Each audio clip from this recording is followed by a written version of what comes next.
Okay, so good morning. Welcome back from coffee.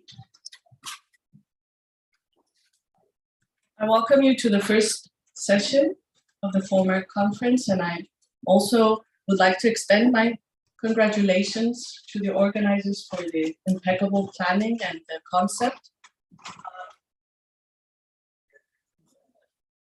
Okay, so good morning, everyone. My name is Artemis Georgiou. I'm assistant professor, research professor here at the university, and I will be chairing this first session. I would like to please ask all speakers to keep within the 15-minute time frame, if not shorter.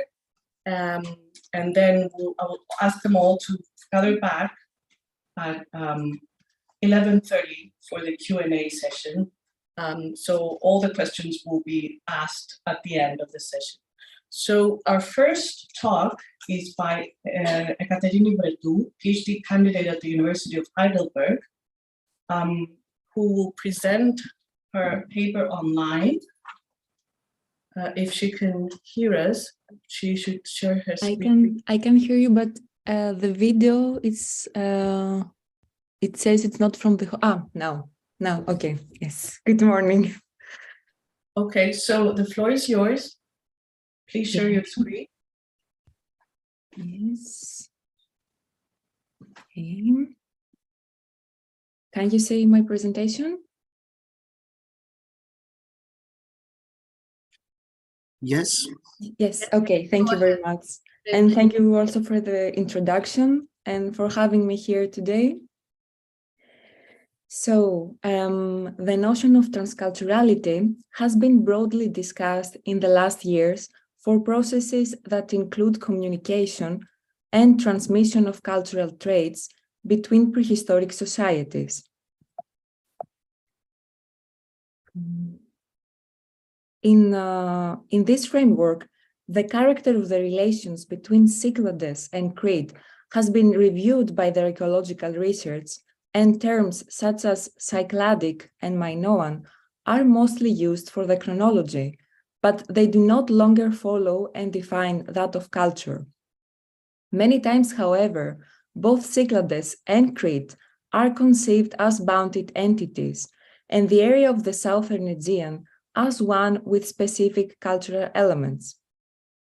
In this presentation, the relation between Cyclades and Crete during the early Bronze Age are going to be analyzed, and the aspects of perception, adoption or discard, and adaptation of various cultural characteristics are going to be discussed.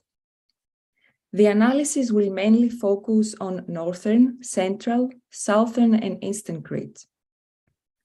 The excavation in many sites on Crete, the majority of which are cemeteries, have brought to light numerous imports from Cyclades, which are called cycladic in the research.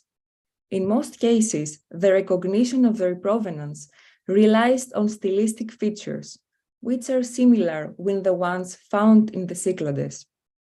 But in others, the material and the way of manufacture indicate their origin.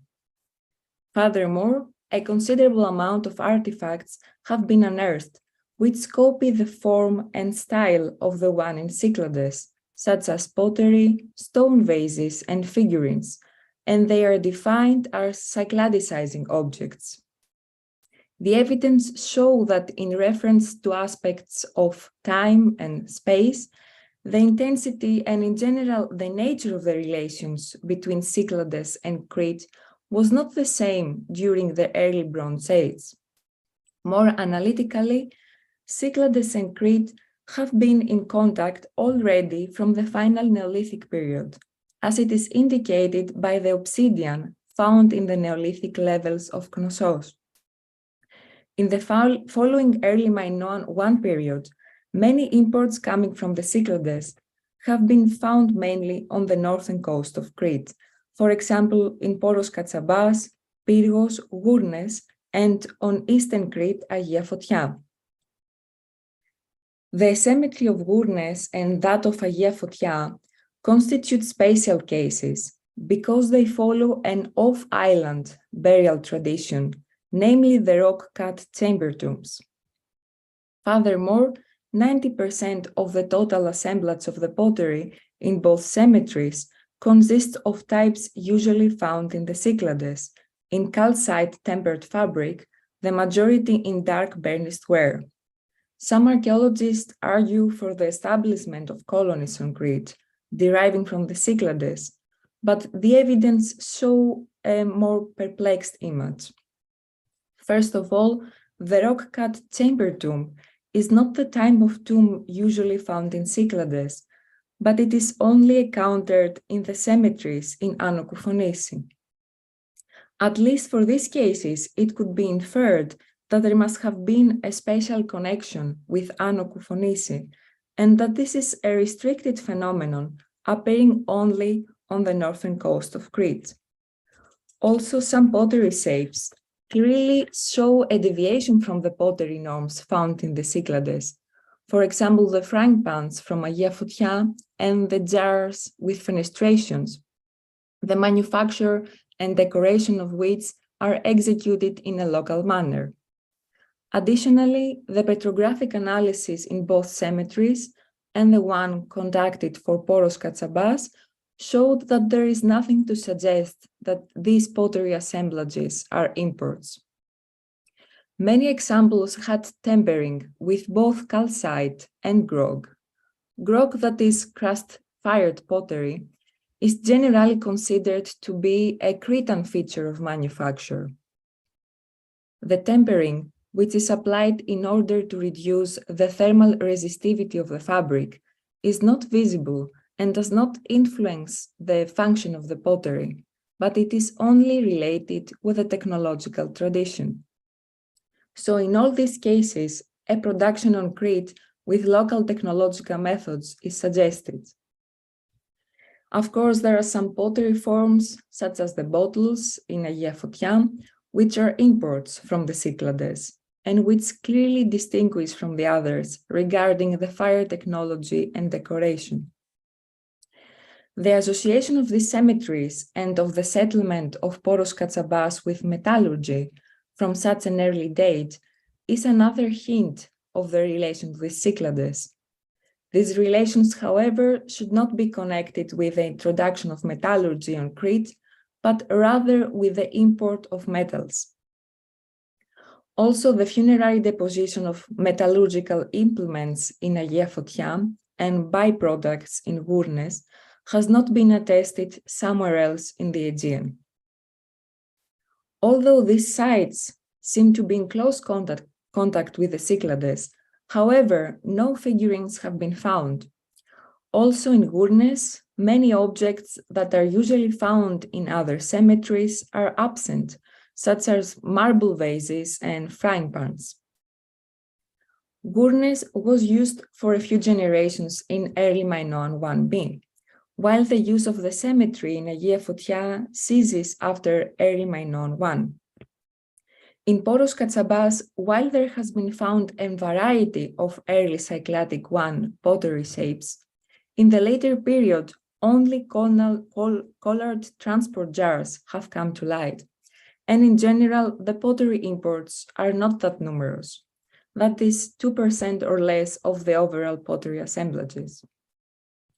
The following early Minoan 2a period is one of intensification of contacts between Cyclades and Crete, and Cycladic and Cycladicizing objects occur also in southern Crete. The character of those are completely different, since they do not comprise of pottery assemblages, but figurines, marble vases, weapons, tools, and jewelry pieces, and this only in low numbers. One exception is the cemetery of Fourni in Archanes, where the majority of Cycladic artifacts have been found so far on Crete. However, these were almost all found in one of the two Tholos tombs of the cemetery. The rest were found scattered in a specific area close to that tomb. The other Tholos tomb of the cemetery contained precious artifacts, but these were mostly of locally available materials. On the contrary, in the Tholos tombs of the Messara and the Asterousia mountains, the objects were usually found equally distributed between the cemeteries, and also between the tombs of the same cemetery. Except from a few cases, which are regarded as imports, most of the artifacts are local creations. Generally, there seems to be a selective adoption and adaptation of characteristics usually seen in the Cyclades, following the local preferences. The different forms manufactured are newly interpreted, and various materials which are not seen in the Cyclades are used. For example, the figurines are executed not only in marble, but also in ivory, schist, steatite, cell, and bone. The local variation with the wide sloping shoulders and the trapezoid torso, the Kumasa variety, as it has been defined in the research, is the one mostly found. What is remarkable is that while it shares common characteristics with the figurines found in Cyclades and with the local variations, at the same time, every figurine found on Crete is a unique creation.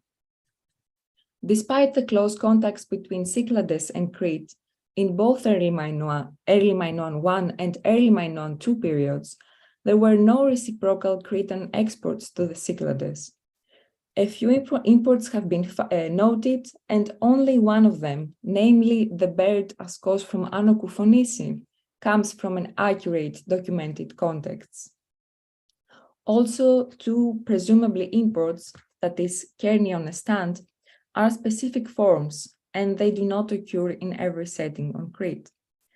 This lack of material evidence in the Cyclades could be also a matter of preservation, since artifacts of perishable materials, such as wood and leather, could have been transported from Crete to Cyclades. Except the colony theory, which, as explained before, does not fully explain the evidence, it has been suggested that the agency behind these contacts could have been mainly Cycladic. This means that people from the Cyclades would reach Crete without this implying a significant amount of population, and they would bring with them the technological skills, ideas, and materials of their place of origin. Nevertheless, this still remains an open question that needs more evidence to be answered. Regarding the spatial distribution of the imports on Crete, a direct route from Cyclades towards southern Crete, although it may appear to be difficult, however, it's not be excluded. But it seems more probable that the communities on southern Crete would acquire those imports through a distributive system based on a northern-southern axis. This axis started from gate communities, for example, Poros Katsabas, located on the northern coast, and through intermediaries would possibly provide the south with the desired artifacts. An intermediary role could be assigned, for example, to Archanes, which are located on the road leading to southern Crete. One can imagine the moment of the introduction of a non-local object in a different set of material culture. It can be inferred that the foreign character of an artifact would be more visible at the time of the import, and new meanings and functions would be attributed to it. It is likely that the aspects perceived as more relevant to those of the local material culture would firstly become appropriated. Through the use of this object in the social practices, its distinct non-local character would no longer be visible, and it would gradually become part of the local way of life. After the domestication of the forms, new creations would be made with possibly new meanings and significance. To sum up, the character of contacts with the Cyclades followed a different pattern during the transition from early Minoan I to early Minoan II, and in the following early Minoan IIA period. The settlement of Poros Katsabas and the cemeteries of Gournes and Agia Fotia seem to share a specific connection with Anokoufonisi, but only for a limited time. What becomes evident is the diversity presented in each region on Crete and the different levels of interconnection with non-local ideas. This can be explained by the fact that Crete does not constitute a culturally homogeneous entity, but rather comprises of various sets of material culture and social practices. A similar regional differentiation can be asserted also for the Cyclades, which should not be considered as a unified cultural whole during the early Bronze Age.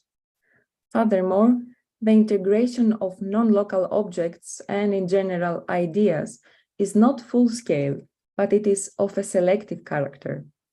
It is likely that an imitation could become more valuable in a new context. Taking into account that prehistoric societies most likely had limited knowledge of the artistic creations of other areas, those imitations could be as well perceived as original images. It is possible that the original provenance of the objects would remain unknown. Especially the communities on southern Crete maybe conceive them as objects coming from the north, following a northern trend, or maybe simply as non-local assemblages. So thank you very much. And here are some of my references. Ekaterini, thank you also for keeping with the time. Please join us for the Q&A session. So without further delay, please can I ask our next speaker, Tatiana Stamatia Andreovic, PhD candidate also at the University of Heidelberg, to share her. Katerina, if you could stop sharing. Can you hear me? Yes, we can hear you. Okay, great.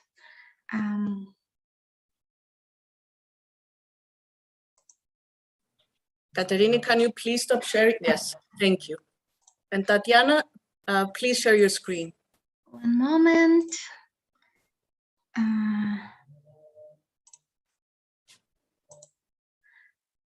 Okay, can you see the PowerPoint? Yes, but not in full mode. If you can put it on. I have put it in full mode. Why? Oh. One moment again.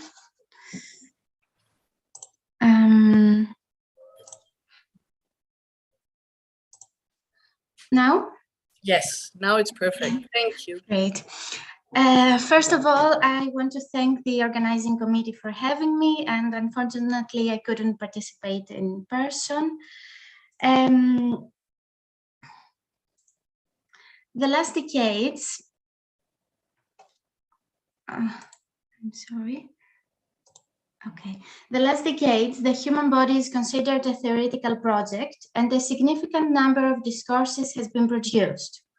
The main methodological premise of the current presentation is that the human body is examined as a means to approach social identities in miniature representation. To begin with, I discard the perception that the biological body is the naturalized underlying layer which constructs the social characteristics of a person. On the contrary, the body is considered an active agent through which humans perceive the world, collect experiences and memories that differs depending on space and time. The embodied involvement with the environment, with other people, and with the material culture constitutes the way in which social identity is formed and expressed. The body entangles with the social and cultural environment through a sensory process, and thus comprises a means for the reconstruction of identities. Therefore, the body, its biography, and its material imprint will be the principal axis of my approach. In the current presentation, a special emphasis will be given on the miniature body, as depicted in Bronze Age Aegean seal images. Seals are small objects made of stone, metal, bone, ivory, and other materials that preserve engraved designs on one or more of their faces, which will produce relief images pressed into a soft material. Seals are movable artifacts with specific dimensions, shape, weight, color, and representational form that act as communicative media.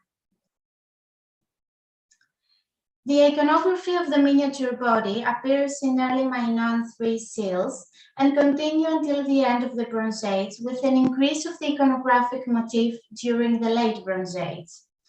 The Bronze Age Aegean seal imagery includes approximately 1,200 seals and sealings that bear a human body representation.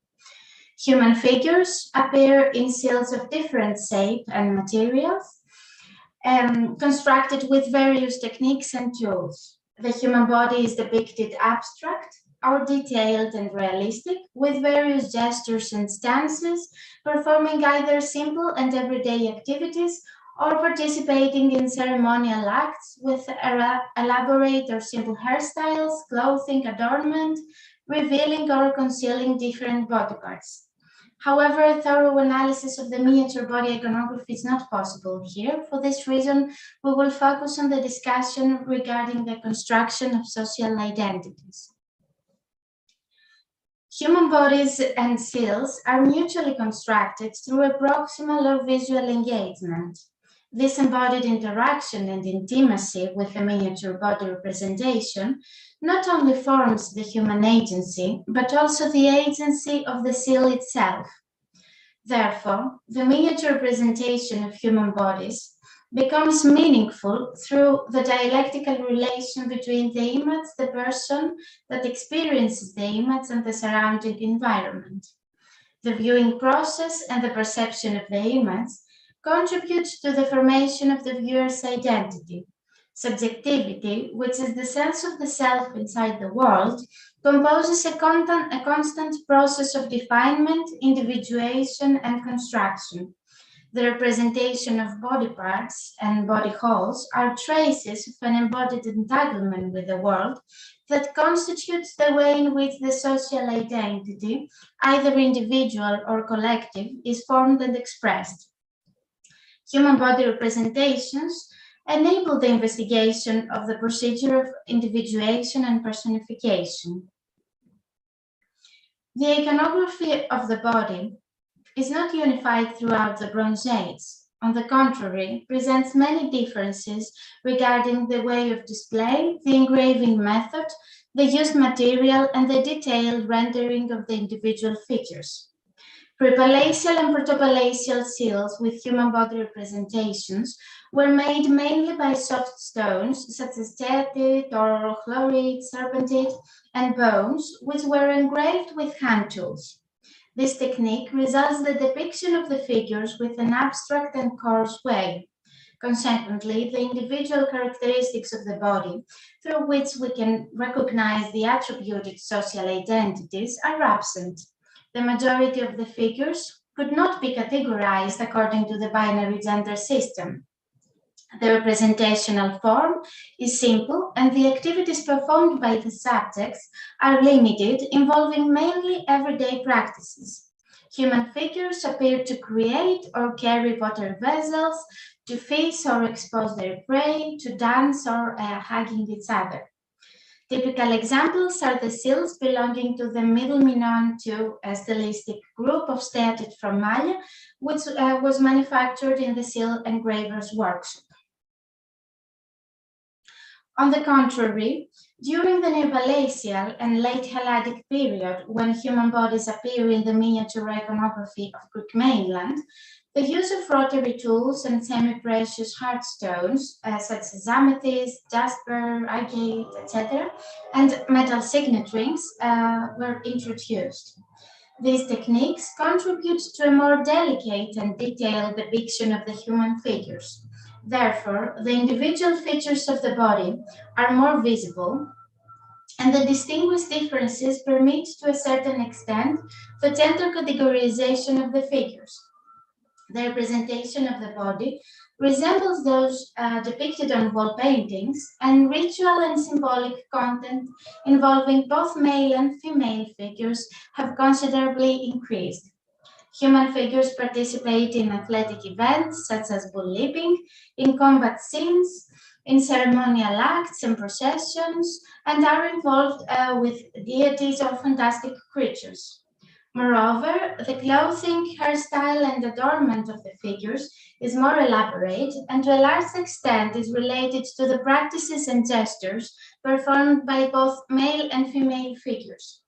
This shift on the formation of the human body is not merely a result of technological changes, but reflects a change on the perception of the human body. Thus, the choice of emphasizing on the different social identities and the way of performing them reflects a wider social and ideological change. Even if the body is presented as a complete entity, it actually consists of multiple components. It consists of multiple sentiments and embodied experiences that form the identity of an individual. Despite the dominant narratives which perceive the embodied identities as unchangeable and steady, contemporary theorists have highlighted the continuous alteration of the body features. According to Judith Butler, the category of gender is deconstructed through the association of bodily materiality with performance. The embodied identities ought not to be constructed as stable identities or locus of agency from which various acts follow, rather are identities tenuously constituted in time, instituted in an exterior space through a stylized repetition of acts. The embodied identity is therefore a social drama which is established according to its spatial and chronological context through the repetition of specific bodily practices. Following the phenomenological tradition, the body assumes a central role in the process of engenderment, and this is achieved through the active repetition and performance of the characteristics that form a gender identity. Performativity is not a conscious act, but a repetitive practice of behaviors that are considered normal. At the same time, however, performance is never complete, since bodies often do not conform to socially accepted identities. The body does not passively acquire gender identity, but through an ongoing daily performance, which contains within it the denial of identity. In this way, gender identity is potentially destabilized and disrupted, and thus there is the potential for subjects to disarticulate the normality of the gender identity in which they are enrolled. The theory of Butler could also be applied to the analysis of the representation of the human body. The body is never uniform, but rather is a constantly changing bearer of identities. Therefore, the body in miniature representation is not consistent and timeless, but instead is one of many possibilities and suggestions of how a body should be represented. The boundaries of the body are contested, and the wholeness is not entirely material. A human body does not only consist by the different body parts. On the contrary, the human body, through the active involvement with the world, is an active agent that carries multiple and sometimes contradicting identities. Consequently, the boundaries of the whole body are ever shifting and elusive, reaching out to incorporate new elements of the world, making wholeness impossible. Consequently, the representation of a miniature body, even if it's depicted as a whole, is never complete, as it bears multiple identities. Those figures might have a gender, a specific age, a social status, an origin, etc. And those identities sometimes coincide and sometimes collide with each other. Moreover, a major role in the perception of the human figure possesses the viewing process. Therefore, the miniature representation of human bodies becomes meaningful through the dialectic relation between the image, the viewer, and the surrounding environment. The viewer actively participates in the perception and interpretation of the human body representation and is strongly affected by social, psychological, ideological, and some external factors such as visibility, the lighting conditions, etc., to which he or she is exposed. The viewing process mediates the wholeness of the body, as the viewer's gaze and focus is usually selective. During the viewing process, the viewers, depending on external and personal factors, disrupt the seemingly unified body, sometimes objectifying, fetishizing, or even rejecting it, and choosing which body parts to focus. The body under the human gaze is constantly changing and appears sometimes fragmented and sometimes as a whole. During an experimental process, Anna Simantiraki-Grimshaw observed how the different lighting affected the viewing of golden signet rings. The results make apparent that the human body is not always observed in the same way, and depending on the different lighting technique, different body parts are highlighted or concealed. At the same time, the viewing process is affected by the degree of complexity in the representation of the human body. The detailed rendering of the individual features of a body offers more stimuli to the eye and invites the viewer to focus on the different features accordingly. A large part of the miniature representation of the human body emphasizes on the detailed depiction of gender differences. For example, in some cases, the female breasts or male genitals are highlighted.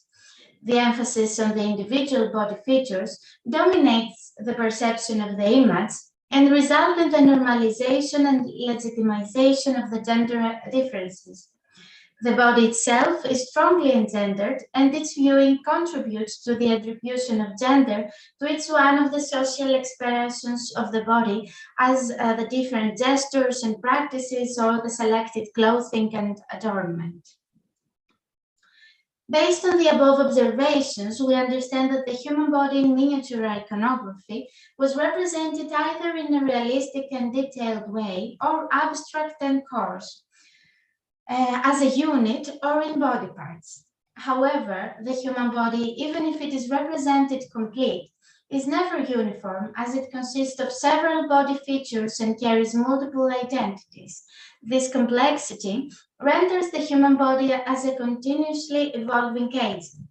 The constant active entanglement between the represented and the physical body affected the process of individuation and personification and resulted in the attribution and reconstruction of the multiple identities performed by a subject. Thank you.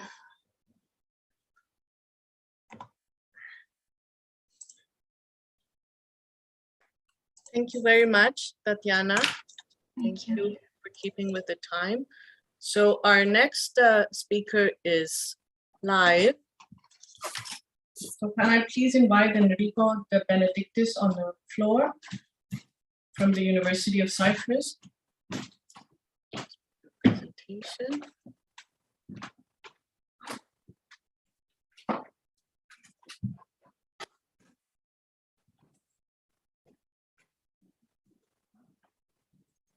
Okay.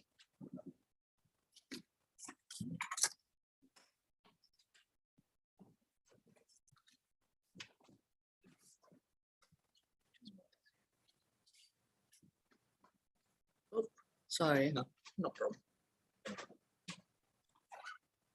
Okay. Thank you for attending the presentation. Today I'm going to, I would like to present you my PhD research and some preliminary results. The research focuses on weighing tools found in late Bronze Age Cypriot context. This was a very needed research, considering that after the 80s, weighing tools have been almost completely neglected.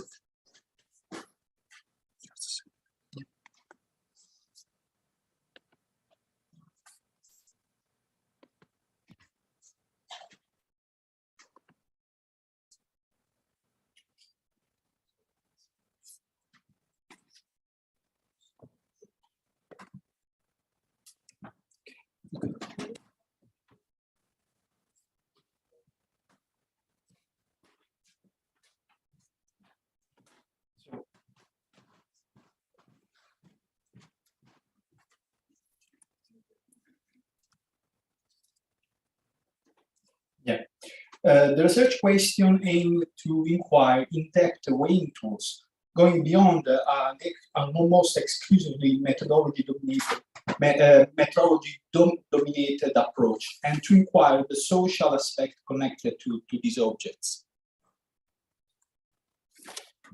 In order to provide the consistent answer, an interdisciplinary approach in which archaeological analysis are facilitated through adoption of a multidisciplinary approach involving anthropological theories, 3D technology, meteorological and GIS analysis. Today, I present some preliminary results concerning two late Cypriot I sites in the Morpho Bay, Aiarini and Tomba Tuscuru. The first site is a necropolis, and the second presents tombs near a pottery workshop quarter. Both provided an essential contribution to understanding the late Cypriot I dynamics in the Morpho Bay. In this presentation, I will present some preliminary results of my ongoing research. I focus exclusively on part of the contents of the burials from the sites, from the perspective of weighing tools. Weighing tools are attested in Tomba Tuscuru. Weighing tools are attested only in Tomb 1. They are three weights, all of which cannot be meteorologically analyzed because underweight.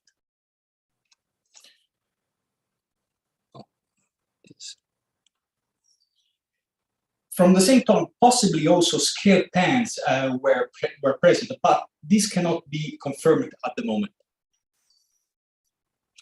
Coming back to the underweight weight, it is a well-known type of weight which was calibrated adding a given amount of lead to reach the desired weight value. Without preserved lead, it is not possible to perform a meaningful meteorological analysis. In this case, I used 3D technology together with the physical calculations in order to retrieve the original weight value of the object.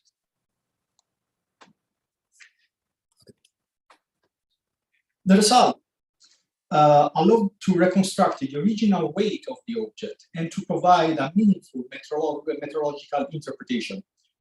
The weight could be interpreted as representing 2 Syrian shekels. Another interesting context is Tomb 21 of Aiarini. It allows us to inquire the issue concerning the context of use of weighing tools. My preliminary work allows me to identify 3 possible use contexts: trade, administration, and possibly metallurgy. The tomb provided a good number of objects compatible with the metallurgical activity and trade.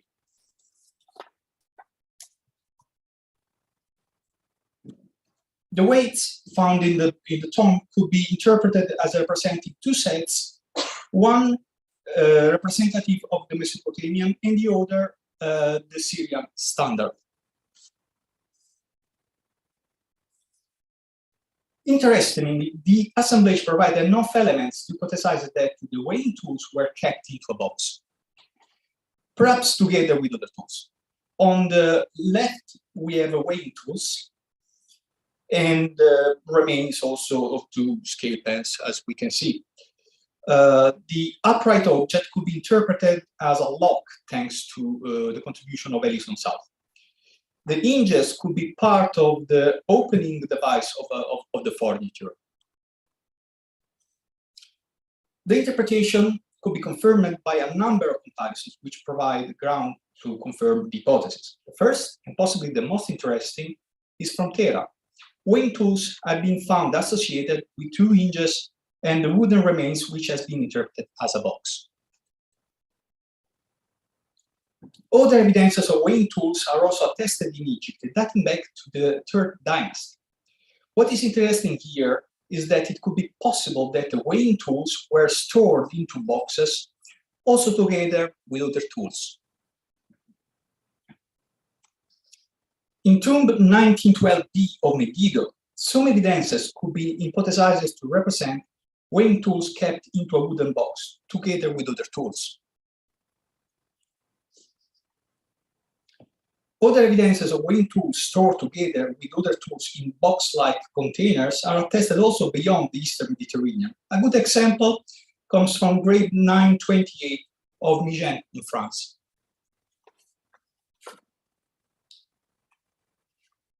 The preliminary conclusion we can draw are that during late Cypriot I, Morpho was well integrated in the late Bronze Age trade network. Mesopotamian and Syrian standards were used to conduct probably trade. The evidences from Ayari's tomb 21 could be interpreted as a funerary set related to metallurgical production and trade of this production. The weighing tools were probably kept into a box, perhaps together with other tools. From a social point of view, the assemblage could be interpreted as a representative of an elite representing itself through a social narrative focused on metallurgical activity and its trade. Weak evidence supported a social narrative based on monopoly or management of violence. From Tomba to Skuru, we have evidences that appears to suggest how, during late Bronze Age, precision weighing was possible. Probably this practice was also aimed to specific materials, such as gold and silver, maybe spices and medical plants, as reported in textual evidences. Also, in this case, metallurgy appears to play a role in the life of the community. However, in this case, weighing tools could appear less relevant to the social narrative of this community. Blade objects appears to be more abundant than in Ayarin. However, in order to assess the nature of affinities and differences between the sites, a comprehensive analysis of the materials culture of these and other sites of the area could provide an important contribution to our understanding of late Cypriot I in the Morpho Bay and Cyprus. Thank you for your time and your attention.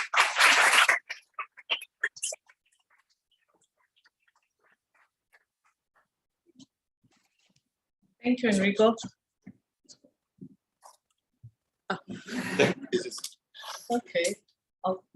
Please stay around for the play after we have yet another presentation, and then I'll call you back. Yes. Okay.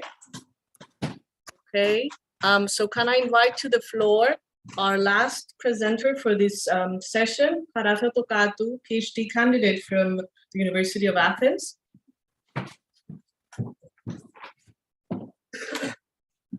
So I believe we're already sharing. So.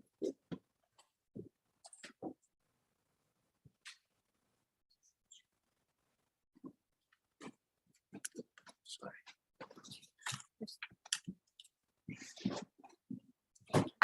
Thank you very much. Good morning, everyone. And before I start, I would like to express my special thanks to the organizing committee, the Archaeological Research Unit. Late Cypriot period is majorly linked to the emergence of the urbanization phenomenon and consequently to the change of the settlement patterns of the island. Past research placed the emphasis on delineating the role of the newly established settlers in the economic and political organization of the period. The focus was thus set on the identification of elite groups and the interpretation of elite practices. Nevertheless, a strict analytical study of the social organization in different communities is still missing. This presentation aims to shed some light into the foundations of 3 late Cypriot communities through a preliminary study of their basic building blocks, namely houses. The selected sites to be presented here are Episkopis Faneromeni, Tomba to Skuru, and Thalassa Pano Mandilaris that cover a broad time span of the late Bronze Age and are located in distinct geographical and environmental settings. The sites, along with other late Cypriot settlements, are going to be analyzed in depth in my PhD thesis. But why the study of households is important? Because houses set the physical, economic, and social boundaries of the residential groups who seek to address their productive and reproductive needs. Thus, they may be characterized as threefold units since they embody 3 different aspects of the social web: the purely material one, the economic one that transforms them into dynamic households, and lastly, the social dimension. A major obstacle in the study of households is the fluid nature of their boundaries. Beyond the architectural barriers, the definition of what is included or excluded in the households remains obscure. Thus, a clear definition of what a household is comprises a particularly challenging question for research. The interest may hence be shifted in what households actually do, how households manage their production, how they consume, share, and interact, implications that have rarely been in the center of past research. Hence, as Will highlights, usually households ends up being treated as things instead of activities and relationships. At Episkopi Faneroμένη Area A, the domestic spaces are organized in the two sides of an alley. 20 rooms and courtyards, as well as several open spaces, have been excavated and are dated in the late Cypriot 1A period. The additional character of the architecture, along with the bad state of preservation of the architectural remains, prevent the identification of any habitation units. The movable finds, though, may permit some observations regarding the social organization at late Cypriot Faneroμένη. At least 7 pithoi and 8 jugs were found in rooms 3, 23, 7, 7A, and 28. Room 10 presented also 3 pithoi, while a single pithos was found at room 9 and 14. Additionally, rooms 3, 10, and 28 were the most fruitful in terms of archaeobotanical remains. Lentites, grape pipes, and an apple or pear seed are preserved. Unfortunately, the dimensions of the pithoi remain unpublished, preventing any discussion on the volume capacity of the jars. Their distribution, though, indicates an emphasis in storage practices in the southern part of the settlement. This may be taken to suggest that not all of the rooms had stored surplus, raising questions regarding the economic sufficiency of the households. Food processing equipment, including curds and mortars, is similarly distributed. Except for the open fireplaces at rooms 8, 13, 19, 25, and 29, regular hearths are present only in the northern part of the settlement, namely in rooms 15, 19, and 30. From the aforementioned rooms, the largest assemblage of basin swords came also to light.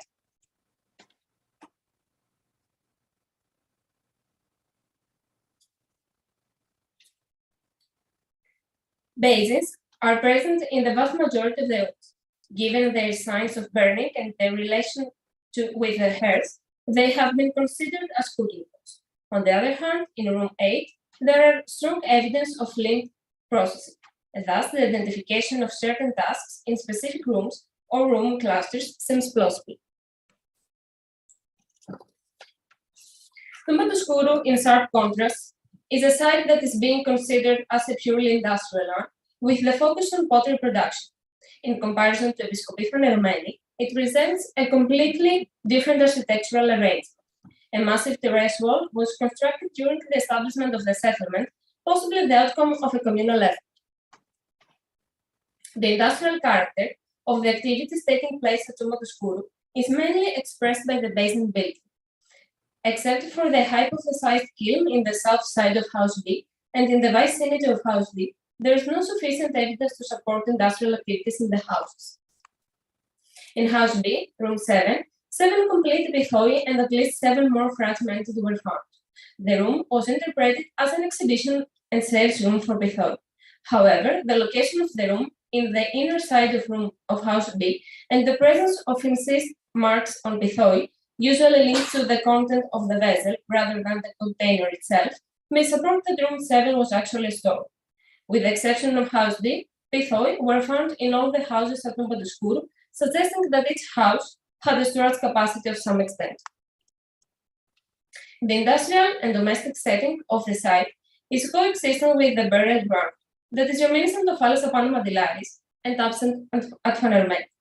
This presence may suggest similar semiotic connotations in the relationship of the living sphere with the ancestors. The architectural configuration of the settlement of Pano Mandilaris is much closer to the Episkopi Faneroμένη. The excavator recognizes 11 distinct habitation units based on the architectural connections of the rooms. He suggests that the addition of new rooms was accidental without any plan. However, the configuration of the east and west streets is in contrast with this view. Moreover, the so-called winery, centrally located and accessible from both streets, may be suggestive of a planned setting. The absence of freestanding buildings at both sides first implies the use of a building technique that offers time, labor, and material savings. This architectural bonding may also hint on close social ties. Storage capacity at Pan Modilaris is limited. Pithoi may be securely identified only in rooms Gamma Vita, Vita, Alpha, and Phi. Since they are hard to move, Pithoi are usually left in situ during abandonment practices. Thus, the picture we have today must correspond more or less to the actual storage capacity of the buildings. Craters and jacks have a similar distribution. Stronger is their presence at rooms B and A and F. What we then notice is that not all the habitation units have at least the same goods in stock, hinting on a system of economic interdependence. For the pre-industrial societies, the amount of the subsistence products and adult needs per year is estimated as follows. The volume of the restored pithos of room F is estimated in 123 liters. That is not enough to support the needs of a single person in cereals for a year. However, it could have supported the needs of 6 to 7 adults in olive oil or the needs of 5 to 6.5 adults in pulses. The greatest storage capacity at Al-Sado may be identified at Palitovet. According to Keswani, the potential storage volumes for both buildings 2 and 3 may form a total of 15,924 to 31,544 liters. Interestingly, food processing equipment is very limited in the aforementioned rooms. Cairns are mainly concentrated in the northern part of the site, while mortars are more widely distributed. In contrast, cooking was probably a task of a broader nature, as it is indicated by the distribution of cooking pots in the majority of the rooms. Nevertheless, hearths and fireplaces are absent. Only open-air fires were identified in rooms A and F, as well as in the exterior space of room F. Therefore, it may be suggested that cooking at Pan Modilaris, as well as at Episkopi Faneromeni, was probably a cooperative activity. This preliminary and brief study of 3 chronological and geographical distinct settlements have probably raised more questions than answers. In what regards their architectural organization, we may recognize a similar configuration at Episkopi Faneromeni and Talas at Pan Modilaris. The additional character of new spaces is also attested at earlier sites, such as Marki and Sotira Kapiminuto. The preference on the vernacular architecture attested suggests a continuation in the organization of the domestic space at the region of the Kouris Valley. On the contrary, Tobatoskuru, located at Morph Bay, is the only known site of domestic character in the area. The site, as well as Alas Apalitoverna, presents a different spatial configuration in comparison to Faneromeni and Pan Modilaris. The buildings are freestanding, following a more regular urban setting. At Faneromeni and Pan Modilaris, though, besides the similarities in the typological aspect of buildings, we may propose resemblances in the economic organization as well. At Pan Modilaris, 2 units demonstrate sufficiency in terms of food storage and food processing equipment, while at Faneromeni, those activities are concentrated mainly in the southern part of the settlement. Therefore, we may identify an economic autonomy in these rooms. To which degree other households of the settlement were dependent on the stored goods of the aforementioned autonomous households remains blurred. However, at both sides, the possible cooperative or even communal way of cooking may be suggestive on intra-settlement relations based on social obligation. In this pattern, individuals aim to maintain socially preferred, or in other words, establish social relationships in order to secure social stability. At Palitoverna, the 3 architecturally independent asphalt buildings seem to have been functioning as a unit. The large storage capacity of building 2 hint either on a right of exploitation of an extended land area or on taxation and concentration of staple goods from other sites. Whichever the case, the administrative character of staple goods of the building, supports the hypothesis that the inhabitants of Palitoverna were the agents of a political economy. Therefore, distribution processes and exchange were probably oriented in terms of value. The same hypothesis may also be proposed for Tomatoscouro, where the inhabitants seem to have been highly integrated in production processes and trading networks. Thank you very much.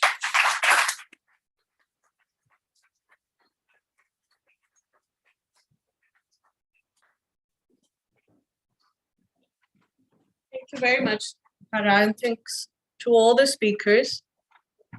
Wow, we're even earlier. So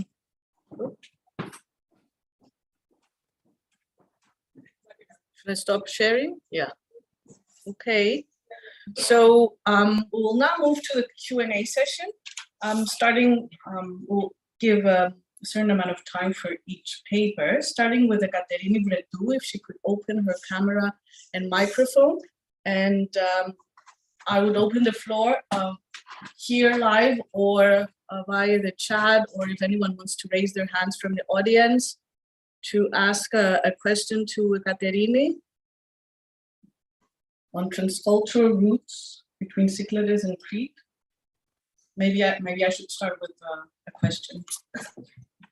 Katerina was intrigued by the ivory figurine. Can you maybe elaborate a bit more, because it's so fascinating that you have a different material, different tools. I'm assuming also a different effect. Was this widespread, or was it only that one you showed? Actually, it's the only figurine made of ivory found on Crete, which represents this form, the folded arm figurine.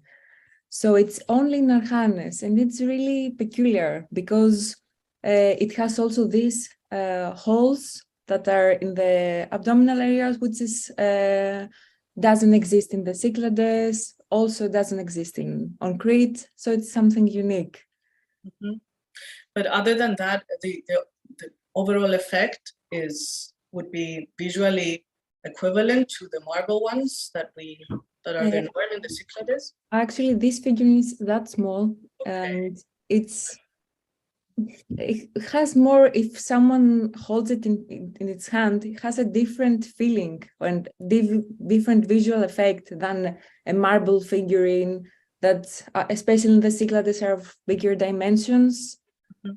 On Crete, we see smaller dimensions and sometimes something completely different that we see, let's say, on southern Crete, we have this smaller Kumasa variety, and not only in southern, but mostly. So it has a different effect, of course. Very interesting. Thank you. Other questions for Ekaterini? Yes, Stella. Should I pass the microphone? Should I come there? If you can come, that would be even better. So, Stella Domestica. Stella, do you want to come here? Yes, so they can also see you. Thank you very much, Ekaterini. I'm not a prehistorian, so I don't know the material very well, but I have a question about this direct sea route you mentioned between Cyclades and the southern Crete. Mm-hmm. Which is rather difficult. So can you tell us a little bit about it, if we have material evidence on this or something else you have started? Thank you. Thank you very much for the question. Yes, this is actually difficult to answer, because, okay, the simpler answer would be that it's a direct route, of course, but it is only on the evidence. We see most of the objects that are on southern Crete have more of a local character, let's say, and what is difficult is we see also influences from West Anatolia. So, and we suggest that in order to pass these objects, we would need, let's say, point stations on Crete, and not only if you can see the map It's also on the western side of Crete. It's Komos. It is a harbor, of course. We could suggest that they would make the whole route to southern Crete, but it would take much of effort. They would need men, ships, and more time to do this. Thank you. Stella, thanks you. Any other questions from the audience or through chat online for Ekaterini? Okay, that is all for now. We can come back if there's time. Thank you very much. So now we move on to Tatiana Andreevich, if she can open her camera and microphone. Any questions for Tatiana, live from the audience or online from Zoom? Okay, I will also ask a question here to get things started. Tatiana, that was very intriguing, and it may be a simplistic question. So who would be the viewers of these objects other than the makers or the owners? I'm not sure if you could parade this art, like, so in exaggeration with I'm thinking the bodies of the large kuroi of later periods, you have this minuscule scale of human figures that I'm not sure how visible they would be for the community to have the effect on the social aspects that you have so beautifully elaborated. But I'm wondering, how do you perceive this? Okay, well, of course, we understand that the size of the seals and ceilings plays an important role in the viewing process. And the situation is very different, for example, by the case of the wall paintings that were of large size. So we assume that more people could actually see the iconography in the wall paintings. So there is a restriction on who could have access to the viewing process of the seal images. And it's not only the size, but it's also the material, especially during the late Minoan period. They were created mostly by metal or gold, or by hard stones that were semi-precious stones. So we know that there might be also a restriction in this on how many people could have access to these materials. However, we can assume that maybe the owners or the people that had those seals or signet rings could wear them in some events or in everyday life. So there might be a connection with the people that they were in contact. So this is the one case that people could see the motifs while the owners were wearing them. But we don't have to forget that the seals had a use that it was to imprint something. So those imprints on clay or the sealings that have been found, they might circulating in a very different way in the local communities. And they could be those imprints could not only circulate, but they could reproduce the same motif many times. So this situation might lower this restriction in the viewing process. So more, the viewing process would be more in terms of their imprints rather than the material themselves. Thank you very much. Other questions for Tatiana? Yes? Yes, I was wondering how do you communicate the fact that seals are actually meant to replicate a fixed image, including a fixed image of the body, and all your theoretical part that actually describes a of the body in this representation has very fluid, meaning engaging, with the nobody's agency, fluid kind of. I cannot hear You very cannot hear well. very Maybe in the microphone. I'm sorry. So this is a question from Dr. Giulia Muti. Hi. Okay, maybe, can you hear better? Better, I think. How do you communicate the fact that seals are actually tools, let's say, or objects that they are used to reproduce many times the same fixed image in a way, including that of the human body, and your theoretical part about big representation of human bodies fluid and creating, different meanings and perception and not a fixed, image of it. I'm sorry, I cannot hear very well. Could you repeat, or maybe yes, I'm sorry. I just hear words and not the whole sentence. Okay, there is Julia. She will speak clearly. Big deal. Nothing. It was just like, how do you conjugate like the object itself? So an object, a seal, that you use to replicate a fixed image with your reading of the body as a fluid kind of means. The representation of the body. So if I understand right, how the material affects the representation of the body, or no? No, how like an object that is actually meant to replicate the same kind, like the same image, like over and over.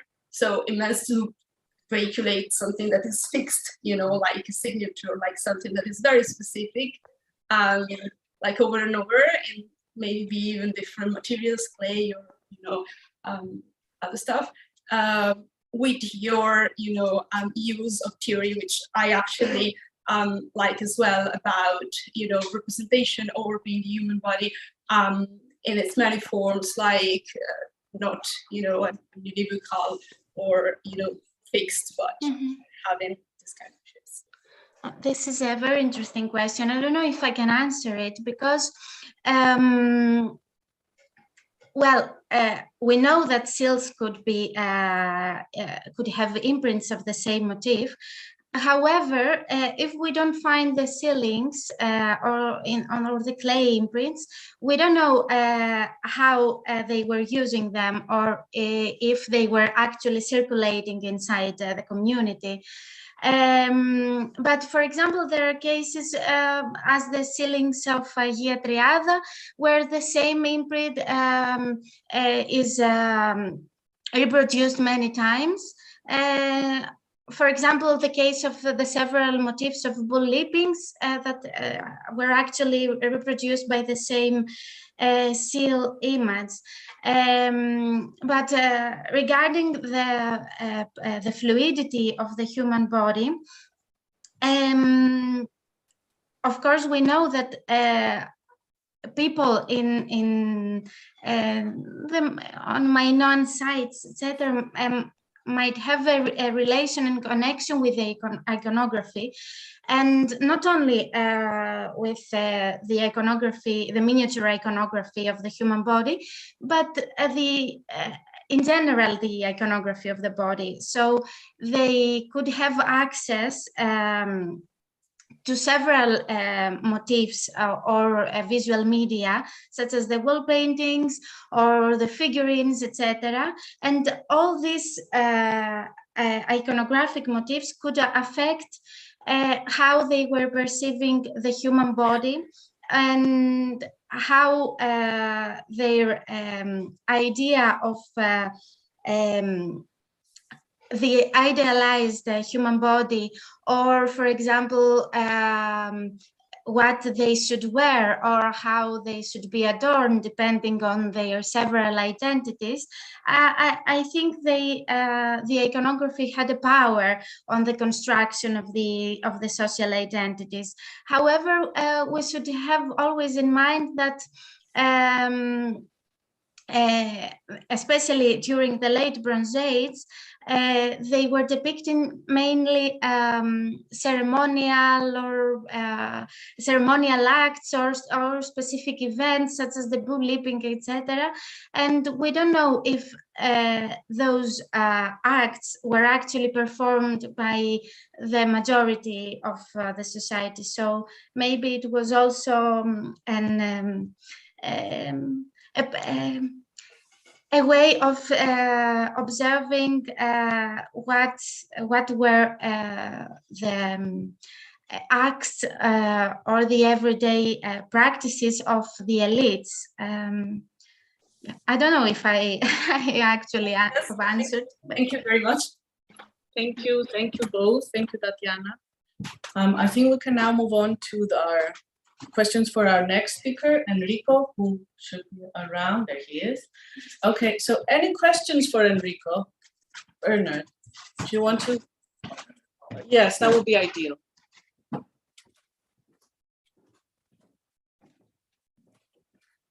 Enrico, I just wonder if I might draw you out a little bit more, and if you would suggest why you think this area of the Northwest in the Morpho Bay has such a concentration of these weights and related materials in the mortuary deposits. What's so special about this region, especially given that your work shows that the weight standards are those of Mesopotamia and Syria. I don't know if you have any general ideas, but that's my question. Well, thank you for your question, Bernard. It is actually an interesting question, but at the moment I am still processing all the data. So I'm not at the point I can hypothesize something specific about the question you are asking. Thank you. We have a question from Luca Barchieri. Luca, if you can unmute and turn on your camera. Can you hear me, hopefully? Yes. Yes. Ciao, Enrico. Ciao, Luca. My question is rather simple. I mean, you mentioned the set of weights from tomb 21 from Agia Irini Paleocastro. If I remember well, there's another set from another tomb, coeval, from the same cemetery, which is tomb 3, and I remember that there's a even larger set from that tomb. And I'm wondering if you have analyzed also this set, and if you think that this set is also grouped like in a box on another container. And actually my second question, which is on the same line, is that in your analysis confirm the two standards of weights that have already identified by Paris at the time when Pecorella published the cemetery. So okay. These are the two small questions. Okay, so let's say that I am still in process of metrologically analyze these two sets actually from tomb 3, because they come from two different strata. So it is not a set. We have two sets in tomb 3. Also, there is another very peculiar set from Agia Irini, which is tomb 11. And it's very peculiar because we have 5 weights made of some sort of sandstone, plus a small ironstone weight cut in an half. On top of this, there is also there are interesting finds from the Quilici tomb, which is the other one, in which we have for sure at least one ironstone weight, which is also it presents some incision, and there are also I would say suspicious objects which could be weighing tools. Coming back to the issue about the box, at the moment in tomb 3 I cannot recognize any element pertinent to a box. But as I spoke in the POCA, presentation, weighing tools can also be kept into fabric bags or these kind of devices in the end. So it's not necessarily a box. Could be a box, but there are other options. Thank you. Thank you. Thank you both. I think we can take a, yes, Cassie, do you want to come?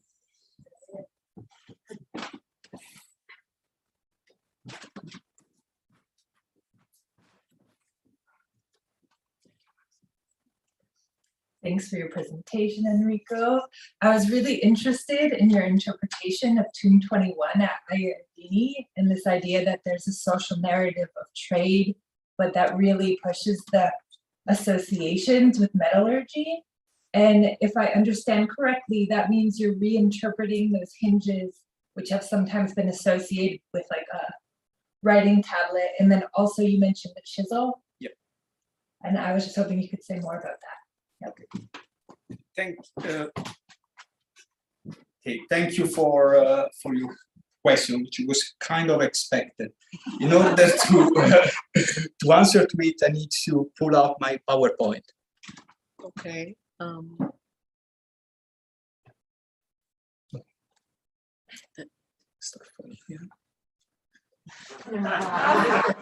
We need to share. Yeah, this one, yes. To share screen. Okay. Put it on full screen and Yes.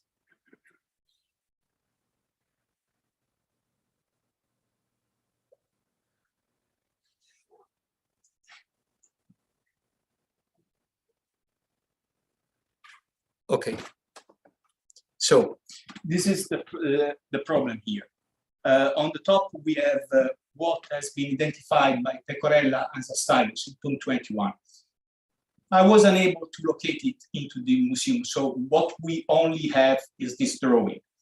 The drawing on the right, it ends up telling us that there is a squared section. So I found another comparison for these objects from the same necropolis, Tomb 3. It is basically the same object. From one side, we have a point, and on top, we have a squared section, flat end. Again, another comparison of the same type of objects come from Flamudi Melissa. Is the same configuration.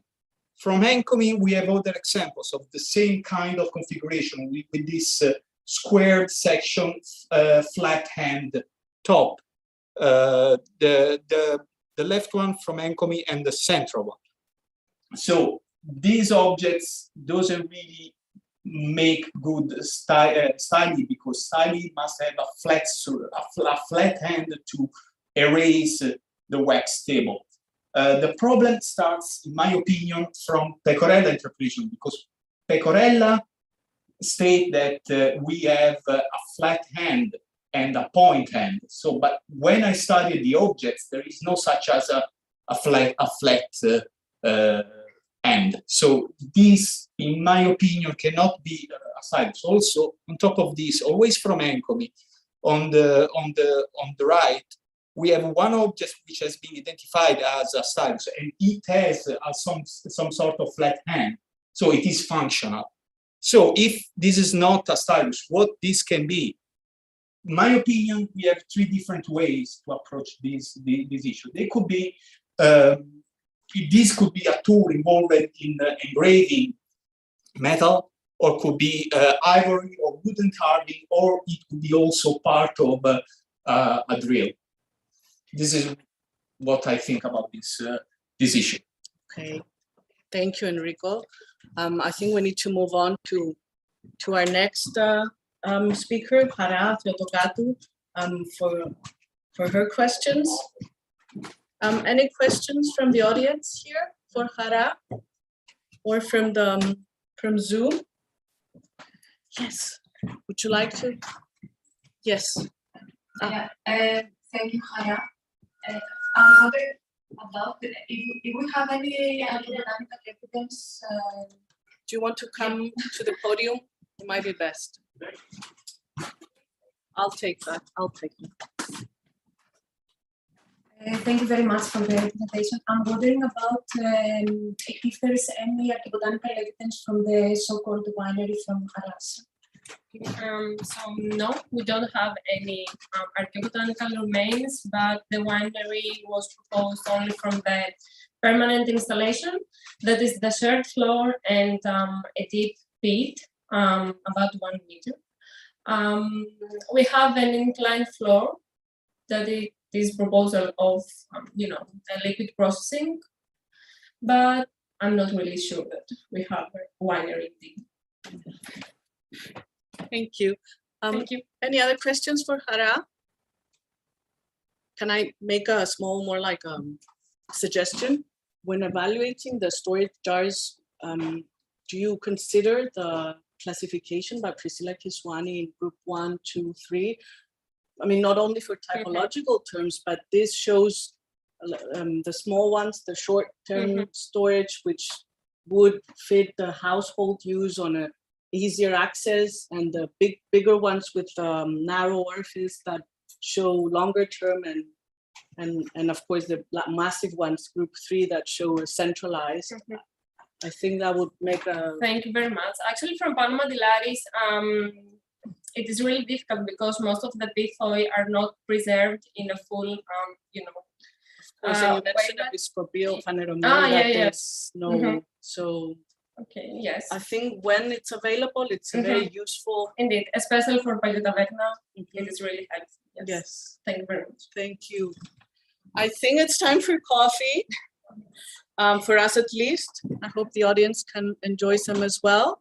And so we will promptly be back at 12:05.